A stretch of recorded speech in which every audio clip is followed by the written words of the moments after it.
जम्मू कश्मीर कांग्रेस के सचिव पंडित पवन रैना ने पत्रकार सोहन चौधरी से खास बातचीत करते हुए केंद्र सरकार से मांग की है कि जम्मू कश्मीर को जल्द से जल्द पूर्ण राज्य का दर्जा दिया जाना चाहिए। साथ ही उन्होंने मांग करते हुए कहा कि बारिश के कारण जिन गरीब परिवारों को नुकसान पहुंचा है उन्हें सरकार की तरफ से आर्थिक मदद जल्द ही मिलनी चाहिए।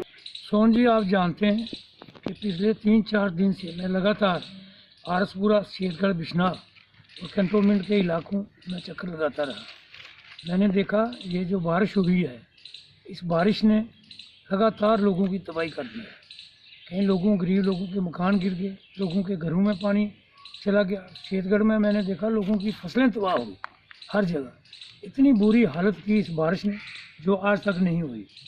हमने कई दफ़ा क्या आपके जरिए से पत्रकार वार्ता करके और कहीं लोगों में बैठ के इस सरकार को आगाह किया कि ये बारिश वाले आने वाले दिनों में ख़ास करके विशेष करके जो लोग तवी के किनारे पे रह रहे हैं उनकी तो इतनी बुरी हालत होगी। उनका जो सामान खाने पीने का वो भी तवी में बह गया। माल मवेशी, घोड़े, गाय, भैंसें, बकरी आदि, भेड़ू वगैरह सब लोगों का बहुत नुकसान हुआ। आप आरसपुरा शेरगढ़ में देखें, बहुत नुकसान हुआ। इसके साथ साथ मैंने यहाँ इलाका खारियाँ में लोल किनारे इतनी बाढ़ आई, वहाँ पे जो लोग रह रहे थे उनका सारा ही सामान बह गया। इस बारे में हमने कई दफ़ा एज ए सेक्रेटरी प्रदेश कांग्रेस एक अपोजिशन पार्टी का रोल निभाते हुए रियासत जम्मू कश्मीर की सरकार को आगाह किया कि आने वाले दिनों में ये जो तबाही हो रही है अभी इसका फौरी तौर पे बंदोबस्त किया जाए और रियासत के लोगों में जहाँ जहाँ नुकसान हुआ बारिश से वहाँ लोगों को फौरी तौर पे मुआवजा दिया जाए और पैसा दिया जाए जिन लोगों का, जहाँ तक कि लोगों के पैसे भी बह गए। तो इस जो सरकार है मौके की, इनकी कान में कोई आवाज़ नहीं जा रही है। हम शोर डाल रहे हैं, बोलते हैं, हर प्लेटफार्म पे आवाज़ उठा रहे हैं लोगों की, लेकिन फिर भी सरकार कोई ध्यान नहीं दे रही।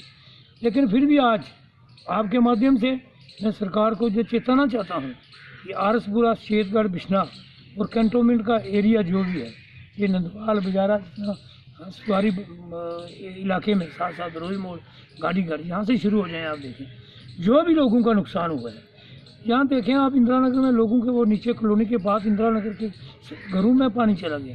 लोगों का बहुत नुकसान हुआ, सारी जगह नुकसान हुआ। तो हम बार बार ये बात दोहराना नहीं चाहते, सरकार से भरपूर डिमांड करना चाहते हैं इन लोगों को फौरी तौर पे इनकी इमदाद किया जाए, जो भी नुकसान हुआ दिया जाए।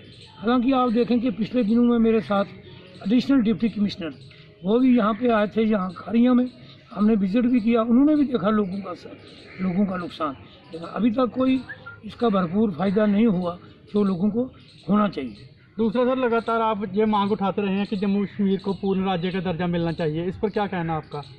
देखिए, यहाँ तक पूर्ण राज्य का सवाल है, रियासत जम्मू कश्मीर को केंद्रीय सरकार ने बर्बाद कर दिया। आज देखें, बेरोज़गारी का मसला है, महंगाई का मसला है, हर तरीके के मसले से ये केंद्रीय सरकार फेलियर है।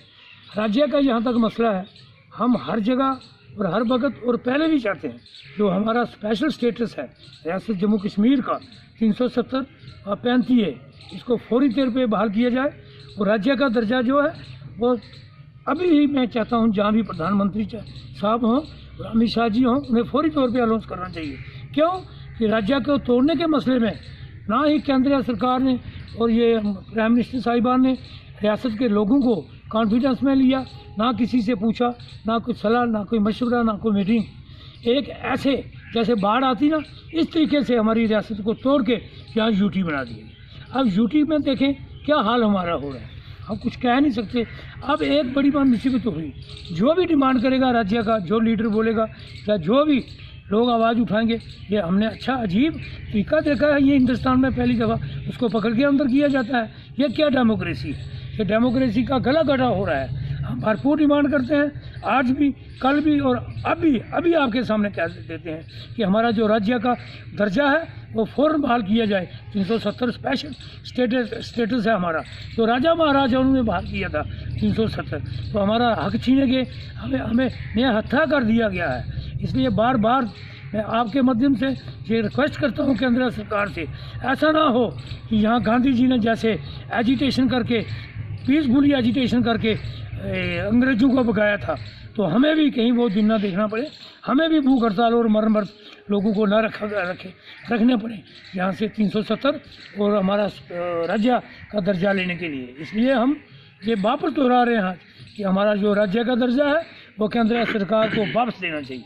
सर दूसरा, आप कांग्रेस नेता के साथ साथ सरपंच भी हैं, और क्या लगता है कि सरकार ने पंचायतों को मजबूत किया है? मैं 3-4 दफ़ा सरपंच रहा। मेरे फादर साहब भी पहले सरपंच रहे। जब रियासत जम्मू कश्मीर में पंचायती सिस्टम शुरू हुआ था तब 5 चुनते थे सरपंच। उस वक्त मेरे फादर साहब स्वर्गीय लाला ईश्वरलाल जी जो सरपंच पंचायत मरालिया होते थे, खारियों और एक पंचायती 21 गाँव के सरपंच रहे, 5 वोट डाला करते थे। तब से लेके आज तक ये कागजों में ही है कि सरपंचों को पावरें दी जा रही हैं, सरपंच हर काम कर रहे हैं। मैं आप इसमें सहमत नहीं हूँ। जो अधिकार सरपंचों को मिलना चाहिए थे, जो स्वर्गीय राजीव गांधी जी का सपना था, वो अभी पूरा नहीं हुआ। सर दूसरा, लगातार सीमावर्ती लोगों की मांगें भी आप उठाते रहे हैं। अभी तक कोई 5-5 मरले के ना तो प्लाट मिले हैं, जो बंकरों का काम है वो भी अदर में लटका हुआ है। इस पर क्या कहना? क्या सोहन जी, आप जी, जयमल जी, जितने भी यहाँ हमारे आरसपुरा जम्मू में जो पत्रकार हैं, ये बड़े अच्छे तरीके से जानते हैं कि जब गुलाम नबी आज़ाद साहब यहाँ चीफ मिनिस्टर थे इस रियासत का, उन्होंने तो यहाँ पे कांग्रेस को की सरकारें बनाई, हिंदुस्तान के कई कोनों में सरकारें बनाई। वो बहुत ही मंजे हुए और दूरदर्शी सोच रखने वाले व्यक्ति थे और वो कांग्रेस पार्टी की रीढ़ की हड्डी है।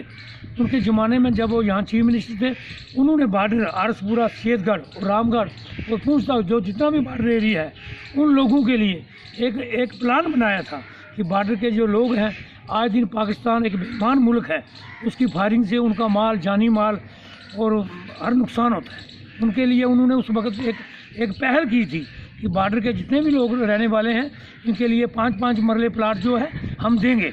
और उनके टाइम में काफ़ी डिप्टी कमिश्नर साहिबान को ज़मीन की निशानदेही देने के लिए कहा भी गया था और उन्होंने की भी थी। मेरे ख्याल में सांबा में और रामगढ़ के इलाके में, पीछे जम्मू में कुछ जगह निशानदेही की थी। लेकिन अफसोस की बात है कि जब एजाज साहब ने ये पहल शुरू की, उस वक़्त कुछ कारणों के लिए कुछ लोगों को, कुछ पार्टियों को पता लगा जिनके साथ हमें अलाक था, वो 17,000 बेरोज़गारों को रोज़गार भी देना चाहते थे। उस वक्त उनको लगा कि कहीं एजाज साहब की सरकार यहाँ रियासत जम्मू कश्मीर में कांग्रेस पार्टी अगले इलेक्शन में अपने अकेले दम पे कांग्रेस सरकार ना बनेगी, इसलिए उन्होंने हमारे से समर्थन वापस ले लिया और माननीय एजाज साहब की सरकार टूट गई और वो काम वहीं अधूरा रह गया। तो अब जो सरकार आई है, इसने कोई ध्यान नहीं दिया बॉर्डर के लोगों के लिए। अब देखें, अभी भी पाकिस्तान जो शरारती मुल्क है, अभी भी और इस वक्त भी फायरिंग कर रहा है, जबकि एक पीसफुली माहौल बना हुआ था एजाज साहब के टाइम। तो अब की जो सरकार है, ये बॉर्डर के इलाके की तरफ क्या, हर तरफ कोई ध्यान नहीं दिए। और लिहाजा मैं डिमांड करता हूँ कि बॉर्डर के जो लोग हैं उनकी, और ये हमारी एक बहुत बड़ी पुरानी डिमांड है और उनका हक है कि रियासत के पीछे जगह जम्मू के आसपास या कश्मीर में, जहाँ पूंछ राजौरी में, जहाँ भी कोई अच्छी जगह हो, उनको 5-5 मरले का प्लाट मिलना चाहिए, ताकि वो जब भी फायरिंग के हालात बने तो अपने परिवार, बाल बच्चों को लेके वो पीछे आ जाए। दूसरा, आप देखें, इंटरनेट 4G का वो भी नहीं शुरू हो रहा है। रियासत जम्मू कश्मीर के साथ केंद्रीय सरकार इस वक्त इतना जुल्म कर रही है, मैं कहता हूँ इतना अंग्रेज़ों के समान नहीं हुआ है। तो मैं आज फिर आपके थ्रू डिमांड करता हूँ, हमारी रियासत को वापस जो है राज्य का दर्जा दीजिए।